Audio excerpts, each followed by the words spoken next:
നമസ്കാരം. പ്രധാനമന്ത്രി നരേന്ദ്രമോദി തലസ്ഥാനത്ത് എത്തുമ്പോൾ സ്വീകരിക്കാൻ ബി.ജെ.പി. മേയർ എത്തുമെന്നായിരുന്നു ഇക്കുറി തദ്ദേശ പോരിന് ഇറങ്ങുമ്പോൾ ബി.ജെ.പി. നടത്തിയ പ്രചരണം. ആ പ്രചരണം ഒടുവിൽ വിജയം കാണുകയാണ്. LDF-നെയും UDF-നെയും അട്ടിമറിച്ച് ബി.ജെ.പി. തിരുവനന്തപുരം കോർപ്പറേഷൻ ഒറ്റയ്ക്ക് ഭരിക്കാനാണ് ഒരുങ്ങുന്നത്. രാജീവ് ചന്ദ്രശേഖരനെ മുന്നിൽ നിർത്തിയുള്ള പ്രചരണങ്ങൾ വിജയം കണ്ടതോടെ ഇത് എല്ലാവരെയും അമ്പരിപ്പിച്ചു. അങ്ങനെ കേരളത്തിൽ, അതായത് തിരുവനന്തപുരത്ത് ബി.ജെ.പി. അധികാരം പിടിച്ചിരിക്കുകയാണ്. കാലങ്ങളായി ബി.ജെ.പി. മുന്നേറ്റമുള്ള കോർപ്പറേഷനിൽ ഇനി ബി.ജെ.പി. മേയർ എത്തും. വികസന രാഷ്ട്രീയം ചർച്ചയാക്കി എല്ലാ ഭാഗത്തിൽ നിന്നും വോട്ടുകളും പിടിച്ചാണ് ബി.ജെ.പി. അധികാരത്തിലേക്ക് എത്തുന്നത്.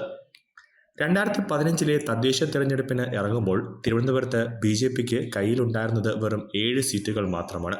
അവിടെ നിന്ന് അത് 35 ഉയർത്തിയപ്പോൾ തലസ്ഥാനത്തെ CPM-ഉം കോൺഗ്രസും ഒരുപോലെ ഞെട്ടി. കോൺഗ്രസ് പിന്തുണയോടെ CPM നഗരസഭ ഭരിച്ചു.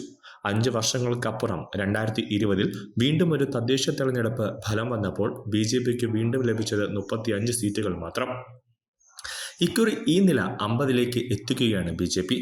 7 സീറ്റിൽ നിന്ന് 10 വർഷം കൊണ്ട് ഒറ്റയ്ക്ക് കേരളത്തിന്റെ തലസ്ഥാന നഗരം ഭരിക്കാനുള്ള ശക്തിയായി മാറിയതിന് പിന്നിൽ ചിട്ടയായ പ്രവർത്തനത്തിന്റെയും ദീർഘവീക്ഷണത്തിന്റെയും കൂടി കഥയുണ്ട്. പ്രധാനമന്ത്രി നരേന്ദ്രമോദിയെ തിരുവനന്തപുരത്ത് എത്തിക്കുമെന്നതടക്കം പ്രചാരണത്തിൽ ആവർത്തിച്ചു പറഞ്ഞാണ് ബി.ജെ.പി. വോട്ട് നേടിയത്. വിഴിഞ്ഞം തുറമുഖം, അനുബന്ധ വികസനം, തിരുവനന്തപുരം മെട്രോ റെയിൽ എന്നിങ്ങനെ നഗരവാസികളുടെ പൾസ് മനസ്സിലാക്കിയുള്ള പ്രചാരണമാണ് സംസ്ഥാന അധ്യക്ഷൻ രാജീവ് ചന്ദ്രശേഖരന്റെ നേതൃത്വത്തിൽ ബി.ജെ.പി. നടത്തിയത്.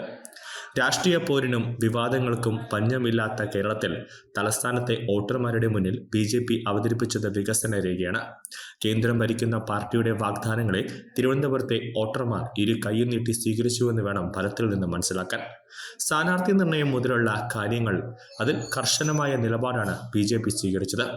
RSS കൂടി ഇടപെട്ടാണ് അന്തിമ സ്ഥാനാർത്ഥി പട്ടികയ്ക്ക് അംഗീകാരം നൽകിയത്.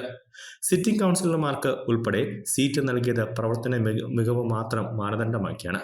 ഭരണം ലഭിച്ചാൽ 45 ദിവസത്തിനകം പ്രധാനമന്ത്രിയെ എത്തിക്കുമെന്നും വികസന പദ്ധതികൾക്ക് കൂടുതൽ വേഗം കൈവരിക്കുമെന്നും പ്രചാരണ തന്ത്രമാണ് ആദ്യം മുതൽ ബി.ജെ.പി. സ്വീകരിച്ചത്. തിരുവനന്തപുരം കോർപ്പറേഷനിൽ ഇടതുവിരുദ്ധ തരംഗം ശക്തമാണ്. ശബരിമല സ്വർണ്ണക്കൊള്ളയും തിരുവനന്തപുരത്തിന്റെ വികസന മുരടിപ്പും ആര്യ രാജേന്ദ്രന്റെയും കൂട്ടരുടെയും അഴിമതിയും വോട്ടിൽ പ്രതിഫലിച്ചുവെന്ന് വേണം കരുതാൻ. News desk Tatwamayi news.